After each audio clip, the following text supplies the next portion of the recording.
Hello, everyone, and welcome. This is Maria from A1 Tool, and usually we do a Tuesday tool day, but today we're having a Thursday special. We're going to have a couple of special guests. We're going to have John Kallenbach on, and he's going to be bringing a special guest all the way from California. We're going to have the amazing Keith Cosentino, and he's going to be sharing about his tools that you're going to want to have in your arsenal for hail season. So I'm going to go ahead and bring John on here. Let's see. John Kallenbach. Hey, Maria. Hey, John. How's it going over there? Oh, it's great. It's good to see you. Good to see you. All Yeah. right, John, I think we better bring on our special guest. Do you want to introduce him? Well, sure. We have worked with Keith Cosentino, Black Plague products, and like a lot of our uh, guys that we do stuff with, they become friends. And Keith is not only somebody that we depend a lot upon, but somebody that we consider to be a friend. Keith, thanks for joining us today. My pleasure, John. Thanks for having me, and appreciate those kind words. The feeling's mutual. You guys are amazing. It's the love that you guys put into the tool industry and to your customers is unparalleled. I'm glad to be just a little part of that sphere. So, thanks for bringing me in the A1 club. Yeah, you bet. I never think about doing something like this without thinking about that first time. I think that you and I talked, and we did a podcast with Shane and PDR College, and you guys did an interview, and I think it had like dozens of views. Yeah, but it was interesting from that whole experience. Other technicians, John Vidine being one of them, heard that particular interview and said, "Hey, I'm going to reach out to A1." And I just wanted you to know, Keith, that you're part of the blame for our relationship with John. Oh, that's great. Yeah, Yeah. the podcast has been always a passion project. There's not a lot of net repair people in the realm of podcast downloads.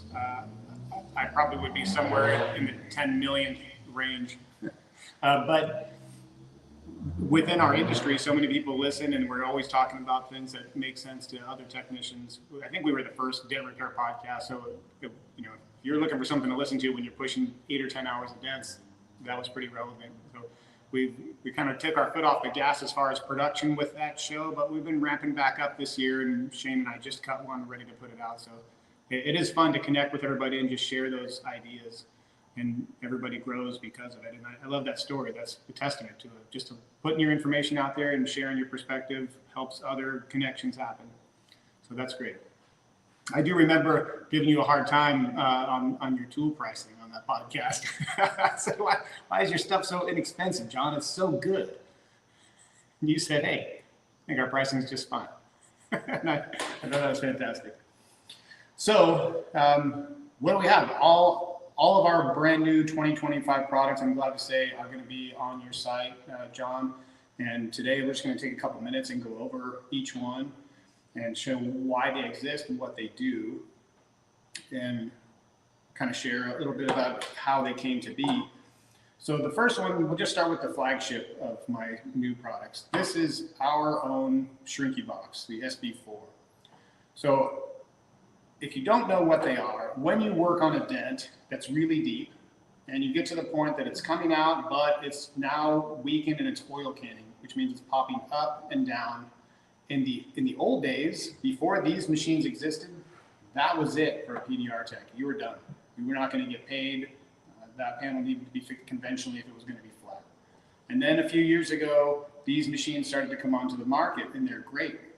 What they do essentially is they apply voltage via some type of delivery device to the back of the metal, such that it heats a very small spot inside of the dent. But it heats it so small and so quickly that it doesn't get out to the outside of the paint and burn it when it's done correctly.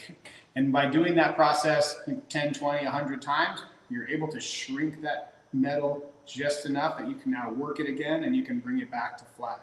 So these machines will save you on a panel when you've got an oil can situation. So on a hail damaged roof, for example, you might have went backwards and fixed every easy dent first and saved the worst one for last, and it oil cans. If you can't save it, that panel is going to paint. If you can save it, you can charge for it.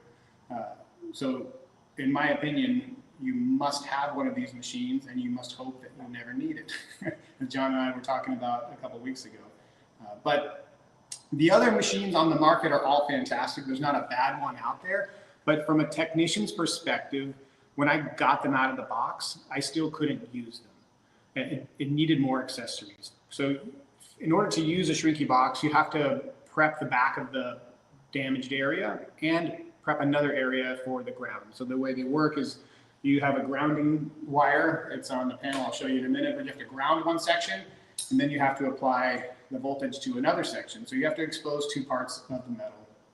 Well, as a PDR guy, I didn't have wire wheels or 180 grit sandpaper. I didn't have a way to prep the back of the panel. I had to go to the hardware store and get that stuff.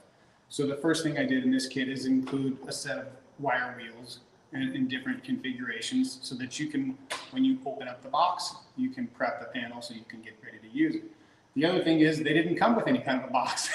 It's just this squid machine with wires hanging out of it, and we all were, some of my guys had them in milk crates and others in boxes and some in bags.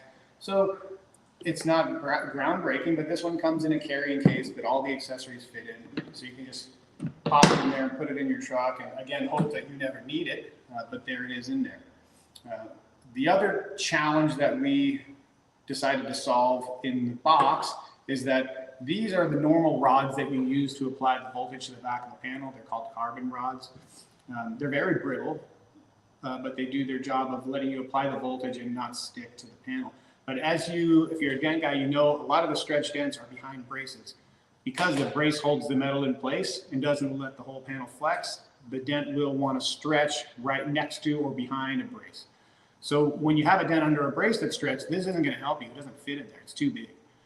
So what the technicians have all figured out is that you take a piece of copper and bend it, flatten it like a whale tail, and sneak it in the brace. You can shrink a dent with a piece of copper behind the brace.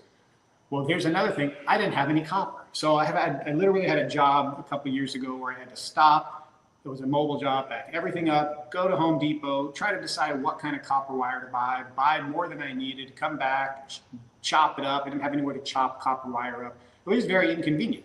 So inside this kit, I included 2 pieces of copper wire that are the right size, so that you can bend it up inside of a brace, but you can also go up and bend it and turn a corner inside of a fender or something like that to work an oil canner up around a corner. When you're going just with a straight electrode like this, it isn't very easy to get it up, in, and around like you would with a dent tool. So with this copper setup, it's got an insulator on the outside of the copper, so you can go inside of a hole or any kind of opening in the brace, not short it out on the way in there, and just keep the open, exposed end to apply the voltage. And then we have a little hybrid system of that where we have a piece of copper. This has the insulator on it, but then it has an adapter to run the actual carbon rod. So you can do the same thing. You can use this to turn the corner and apply the voltage with the carbon rod and not actually apply it with the copper. The reason for that is that the carbon rod is a little more pleasant to use. It slides along the back of the metal, where the copper rod will kind of want to stick to it a little bit. It's a little more of a high-level technique to use the bare copper. But the name of the game is just getting voltage into the panel. The other thing that mine has that some have and some don't is a button on the handle. The entire machine is applying 0 voltage until you hit the button and energize it. The reason that's cool is because when you're trying to figure out where you want to use it, you're kind of, just like when you first go on a dent, you're kind of popping around with the tool inside of the panel, here and there, trying to find exactly where you want to be, and then you find where you want to be. You're doing the same thing with this. You're kind of looking around in your light, finding it. Once you find it, then you're ready to shrink. But when they're hot all the time, you don't really have a parachute. You're hot all the time. So this, you can find it. Then once you're happy with where you are, you can energize it, and you can hold it down and it stays hot, or you can let it go and just push it as you want. Which leads me to the 2 different settings on the box. There's one, basically it's the starter setting when you're trying to figure this thing out. you hit this button and a little clock pops up. That shows you that it's set to only be hot for a certain amount of time, no matter how long you hold the button. And that time's adjustable, starts at 0.01 seconds. You'll use this as a safety net when you're starting. You start at a very low power and very low time and learn the machine. After that, you're almost always going to switch over to the pure power mode, which means as long as I hold the button, the machine is hot. And you can adjust the power up and down from, I think, 20% to 99%. So you'll start low and work your way up. So as far as the internal of the box, it's not necessarily groundbreaking. That technology has already been out there. The reason this one's great is that it has everything that you need to do the job as soon as you open the box. And the price point is now a lot more reasonable as far as I'm concerned. Because the thing is, you need to buy this machine before you need it. So if you're on a dent and it's stretched, you're not going to get it shipped to you in time to use it. That one's going to be smoked. So you have to buy this thing. You have to take a little bit of leap of faith and invest in it before you need it, for when you need it. So at $850 retail, I think it's a reasonable insurance policy to take out as a technician.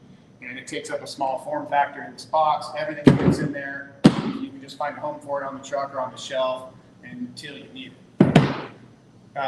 Last thing, which Maria wanted me to make sure I remember to talk about, is when I got my first Shrinky box, I didn't know how to use it. I had to call. Luckily, I have the connections to people like John and John Vidine and Shane Jacks and Bryce Kelly, and I'm able to call them and say, hey, how do I use it? But not everybody has that. So what I did was I teamed up with Gene Fetty, and he did a beautiful explainer video with multiple camera angles showing exactly how to use the tool. And we put a QR code right on the front of the box. So when you get it out, you scan the code with your camera, it'll take you straight to the video and show you exactly how to use it to get the best results out of it. So it's really all-encompassing, ready to go, save the metal setup in one box for a fantastic price point. So I'm super excited about the SV4. I think it's going to help a lot of technicians. Wow, that's amazing, Keith. You thought of everything. I'm telling you. I'm sure I forgot something. Oh, I did forget something to tell you about. I did. So normally the grounds are a magnet, and that's fantastic for a steel panel, but it doesn't work on aluminum.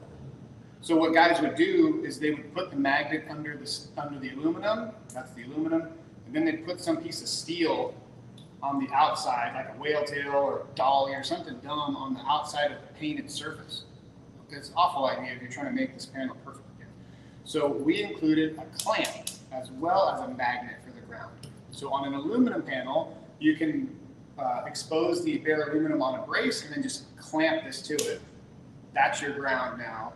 And you can switch back to the magnet on a steel panel. So you don't, no more funny business of putting stuff on, I have a panel right here off screen, but no more funny business of putting stuff on the painted surface. That's a pet peeve of mine as a technician. So I did forget something. Keith, thank you so much. That was very good. And I like what you have on there is that nice QR code. So if anyone is out there in the field using it, they can just scan that and watch the nice video that Gene Fetty put together. Yeah, it's really nice. Yeah, it was very well done. He always does a great job with everything he does. So he's amazing. He's yes. So John kind of is fading in and out. So are you good with that, or is there anything else you may have forgotten? With the box, that's it. Yep, that's it, the whole thing. Okay, well, what else do you have over there? I know we're very excited to be carrying your tension straps, and I wanted to see what you had to say about that, or if you want to do a demo or whatever. We just want to give it to you and let you lead the way, okay? Great. Let me just move these little guys out of the way, and I've got a panel with the tension stuff on it. Okay. And I can show you what we're doing there. Alrighty, that sounds great. I'll get off here and we'll wait for you. So lateral tension, I'm surprised that I'm not surprised. What I was going to say is that I'm surprised that some people are slow to pick up on lateral tension and slow to appreciate how big of a change it is to how we do big dents. But I'm not surprised because I've spent so many years being a skeptical technician. And what that means is every time a new technology comes out, my initial thought is, no, that's not how we do it. And I think deep down, it's like a protective mechanism. You don't want to seem silly because you jumped on the bandwagon of something that doesn't work. I think we all have the glue pot to thank for that. But almost everything else, if it's popular enough to make it to your radar, to come through on social media or video or land on your website, for example, John and Maria, it's probably good and useful. So I'm trying to open my mind and be more accepting of things that don't seem to make sense right away to me. And it stands to reason that it's not going to make sense to me if it's new. You know, if it's a new idea, I don't understand it yet because I haven't seen it unless I'm the one who invented it. So lateral tension is just completely changing the big dent game. And I kind of do a little, pardon me going off camera for a second. But for people who don't understand it, I do a little object lesson. And I hold my hands out like this and put a little bit of tension in a rag or something. And I say, this is the panel as it is stamped from the factory. And then when something runs into it, and it impacts it this way and puts a collision into it, the edges of the panel get pulled in. When it gets dented, when it runs into something, the edges of the panel, my hands come closer. So when we get the dent, we don't get it like this, we get it like this, a little crunched in. And we've spent years just forcing that fabric back out and not ever paying attention to the fact that the structure of the panel is compromised. It might just be a millimeter or two, but it's pulling in, and that you're fighting the entire structure when you're trying to fix a big dent. Now we understand that we need to get the edges of that panel back out where they belong. And once that tension is back, the dent repair becomes somewhat easy. The metal wants to go back to its stamped shape. But in years past, we didn't understand that, or if we understood it, we didn't have a way to accomplish it. And we just fought and fought and fought and fought and beat up the metal. And a lot of times we got it acceptable. But now that we understand, we need to get the edges of the panel back where they started. Then the metal work is easy. And you still need the skill set. It's not easy, but at least the metal will comply with you now. So lateral tension has to be part of your toolkit if you're doing bigger dents, if you want them to come out nice. It just has to. Now, how are you going to apply that lateral tension to the panel? That's where there's kind of an arms race right now. And you guys notice that my shirt and my wall, they don't say black blade. They say bullseye. So does my hat. It's because this is my service business where we're still fixing cars every day. I'm still a part of the daily activities here. And because I'm touching cars and my guys are repairing cars right with me, together, next to me, I'm very dialed in with what these tools do every day on a regular basis. And because of that, I've built my system in the way that it's most convenient for me as a technician. So how to apply glue to the panel to get tension. The first things that we did were from videos we saw from Asia, and they were gluing wooden blocks to the panel. I don't know if you guys remember seeing that a couple of years ago, but they're gluing wooden blocks and spreading them with a hydraulic porta power. So we just emulated what we saw, and that does move the panel, but it also drives these blocks down and causes collateral damage into the panel. It's awful. And then when you have to get the block off, you're probably going to ruin something else trying to get the block off the car because it's almost impossible to remove it. So blocks are not it. Plastic blocks, any kind of blocks, they're not it. If you're doing it, stop doing it. It's not the right way to do it. But then what was the right way? So what I came up with is using nylon straps. These are a prototype or a new models of a different kind of strap. We'll get to that in a second. But let me see if I can move this whole rig up into frame. Okay. So a porta power is a big, powerful, clunky machine. It's cheap and readily available. If there's a Harbor Freight in your town, there's a porta power for 150 bucks. It's big and it's heavy, but it's also super duper strong And the way it applies the power to the panel is really hard to beat with any kind of other device. And I've got one I'm working on, Kiko has one, Metal Medic has a few, and they all do a job. The JVF retention system, it's a hand-driven. They all do a job. The hydraulic power is hard to beat with how smooth it is and how strong it is and how cheap it is. It's 150 bucks. So you basically could use it on one smash and throw it away and you'd still be money up. But the challenge was how to get the porta power into a strap. The reason the straps are money is because they're so flexible, they'll conform to whatever shape I'm gluing them to. They'll match a body line, they'll go on a curve, and they're never going to impose a shape into the panel. They're just going to apply this shearing tension. Any kind of a hard plastic tool is going to impose a shape when you start putting hundreds of pounds of pressure on it. And if you don't believe me, just look at when you choose a glue tab. You're specifically choosing the shape you want to impose on the metal. So when you have a hard foot, a hard tab, a hard anything, and it starts pulling up, sideways, down, it is trying to make a change to the metal. The straps are incapable of doing that. They'll pull right off the panel if I pull them in the opposite direction. But when they're being pulled laterally, they're amazing. They do exactly what they want, what we want them to do. So before we had these adapters, the guys were just shoving the porta power directly in the straps. But with this one, this is a Tesla door. It's a bad example because I stomped it, but it has a giant brace underneath it and doesn't really allow it to cave in. It's dented, you can kind of see, but it's not completely smashed. But this is what we have today. When you put the straps, you put them on either side of your damage. But if you have the bar right in line with your straps, it's now hiding the bottom of the dent.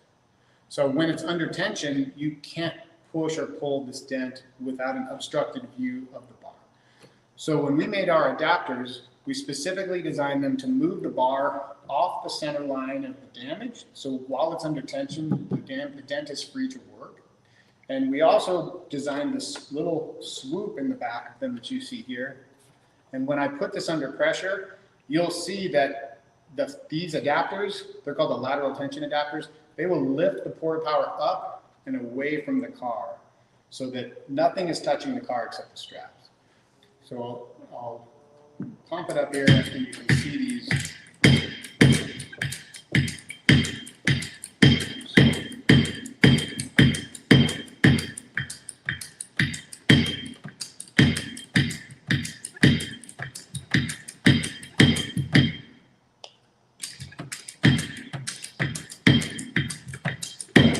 Any day now.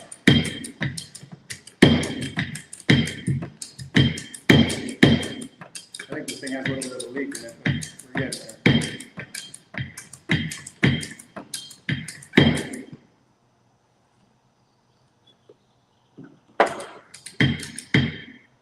So as I can't move this camera, but what you can see is now that the tension is into the straps, it doesn't sound like I'm doing a lot of pressure, but these are super tight. The arms have lifted up off the panel. They're no longer touching the paint. The only thing touching the car is these two glued sections of the strap. This loop is off the panel, the arm is off the panel, the tube is all off the panel, and we've got hundreds of pounds of pressure into this panel now. And once we start working this dent and working this crown, it will want to go back to its original shape.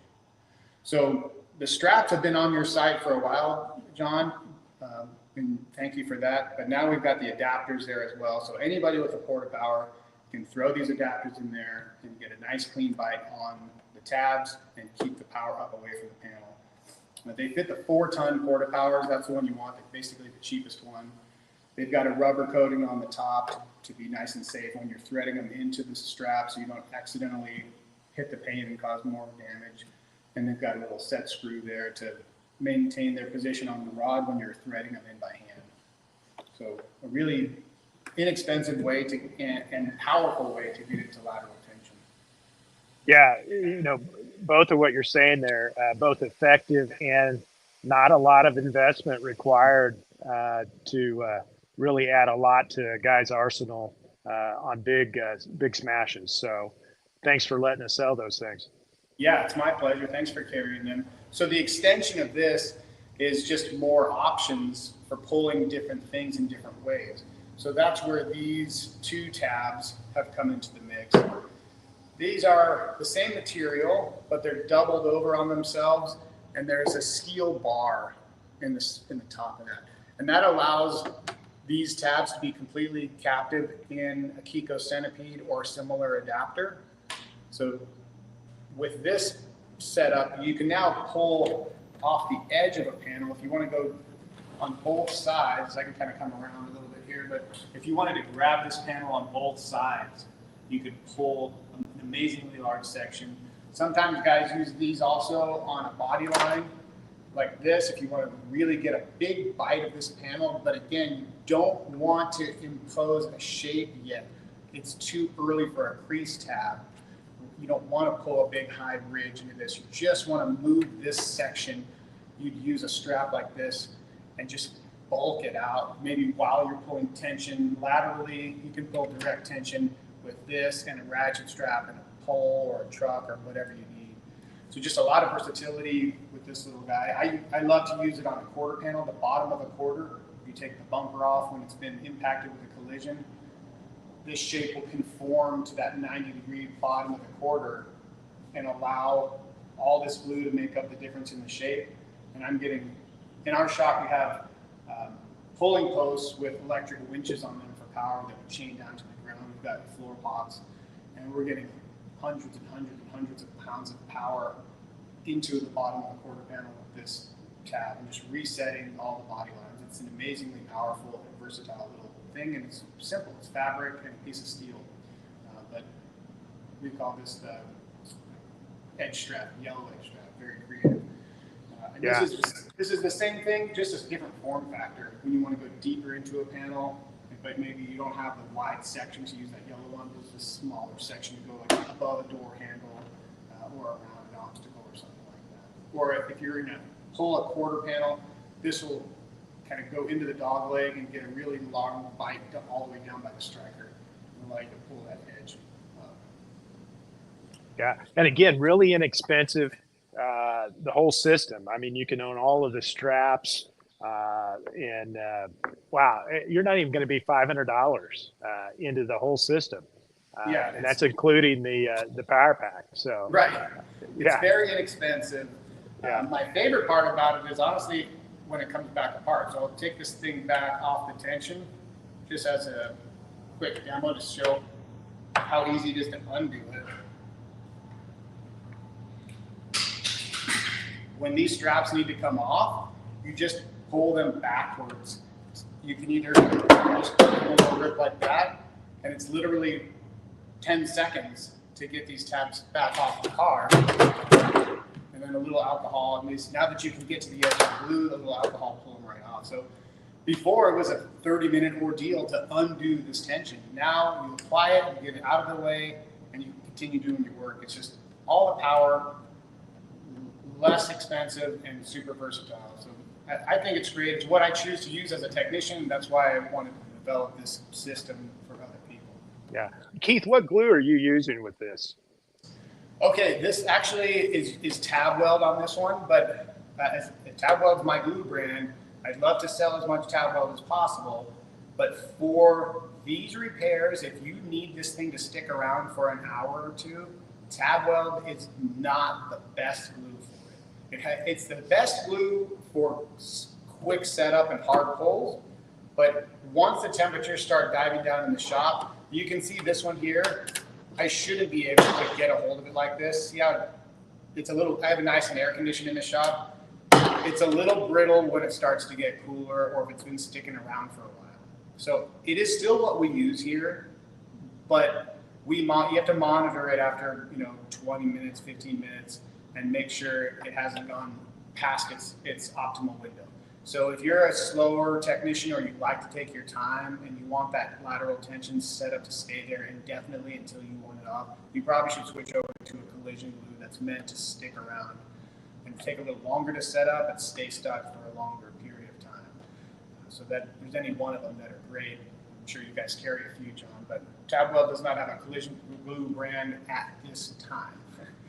So if you're doing big stuff, tab weld works, but if you're going to take your time on it, you want it to stay stuck, probably go to a collision glue. Yeah, well, we do sell tab weld, and a lot of it. That may be the foremost of any of the glues that we sell, tab weld. But we also do have some of the collision glues that, like you say, would give it a little lasting, uh, duration there, if that is what is a technician is looking for.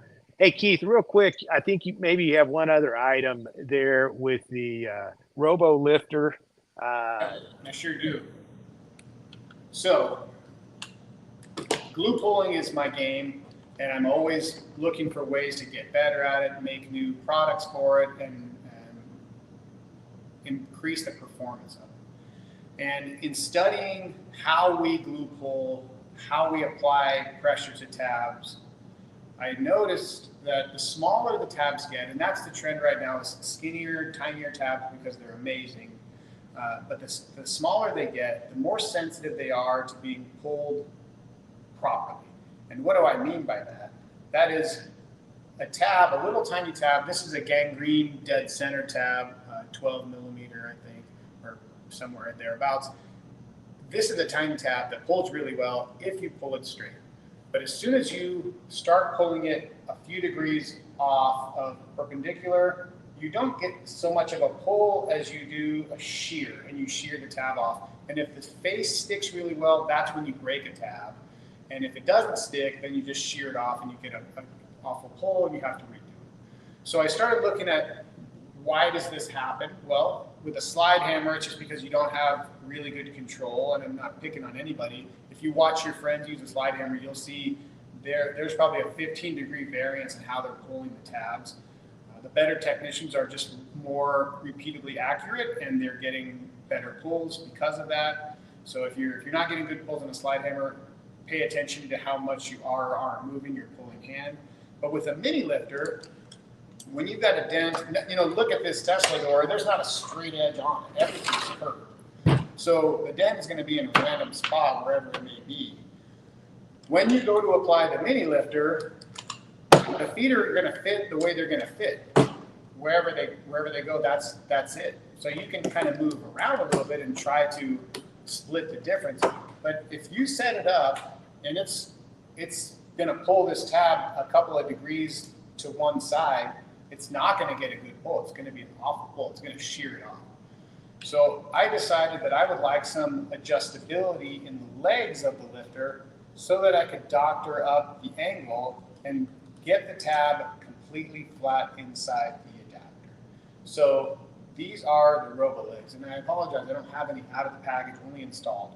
But what they do is they take the place of the ball socket that's on the top of the robo foot, and we replace it with this aluminum threaded tube and a nut that matches the ball socket.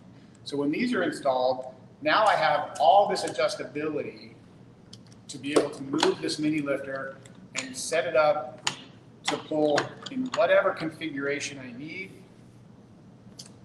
to get the angle perfectly perpendicular on the tab pull. That's all I care about. I don't care how off these legs are. If when I put the tab into the adapter and it's pulling straight, that's the pull that I need. So these legs just give you a ton of options. And sometimes you don't want them different. You just want them both really long if the dent is down into a deeper area. Or sometimes you're pulling next to like a roof row molding, and you still want the straight pull, but the molding's high and the metal's low. You can just offset the feet by almost an inch from one to the other. So it's an inexpensive little addition to the robo lifter, but just gives it so much more adjustability to get that perfect pull and put the feet in the perfect position so that they're not causing any collateral damage. I've found that when people install these, they wouldn't believe how much they're adjusting them. It just wasn't an option before, so you didn't adjust it, you just pulled it. And now that you can adjust it, you're conscious that it isn't perfect. There's an adjustment to be made almost every time you make a pull because nothing on the car is straight. It's all wavy and round. And every time there's a new dent, it's in a new plane and a new place. So having that adjustability is really key. If you're good with a slide hammer, you don't need it. But if you use a mini lifter a lot, that you won't go backwards from that. Yeah, Keith, that's great information, and I think I conceptually knew that pulling a tab straight makes a lot of difference. But yeah, you're really bringing that to the forefront and provided a way that you can make that happen every pull with one of those robo lifters. So great. Just knowing it is part of it, but if you don't have any adjustability, you don't worry about it. But now that you know you can adjust it, you do, and the pulls are better and more trustworthy. The other area where you'll see people using it, I don't know, John, if you guys sell a lot of the Kego beam products, but the K beam, when you set up a bridge lifter, you're almost never even on one side where 1 feet are versus the other one. The car starts to swoop or bend. So you'll see when people take the time to set them up, they've always got something wedged underneath the feet of one of the sides of those bridge lifters. So if you put the legs on the bridge lifter, you're able to adapt that one leg down and keep that nice even pull in the center of your damage instead of shoving stuff underneath the feet and making it some kind of a hodgepodge setup. So tiny little adjustment, but makes a big difference when you're setting up the pull.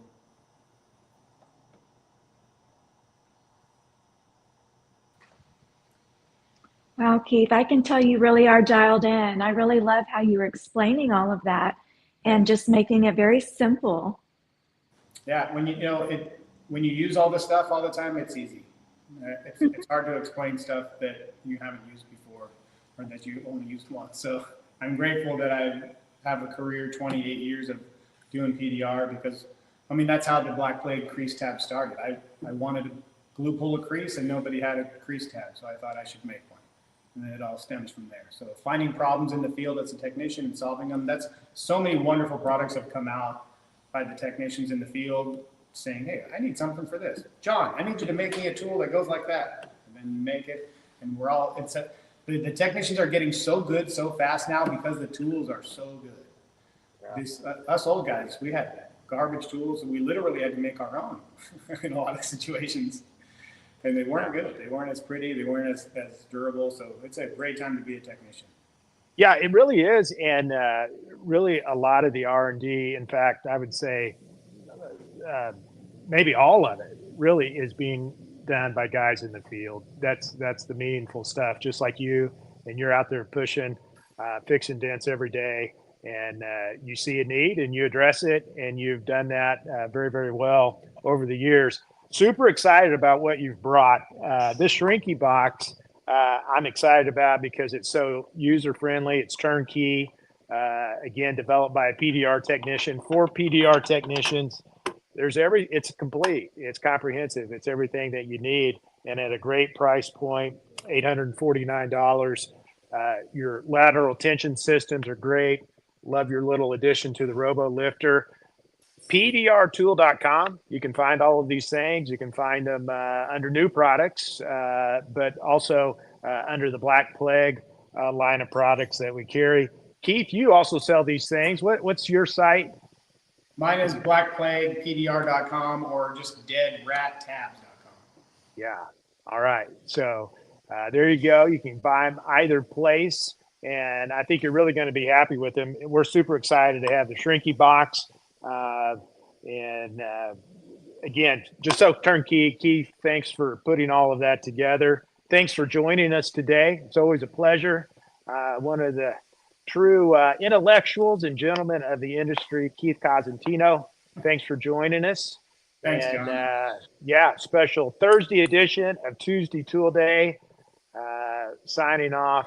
Thanks for everybody doing this, and check it out, pdrtool.com. Thanks, everybody. Appreciate you.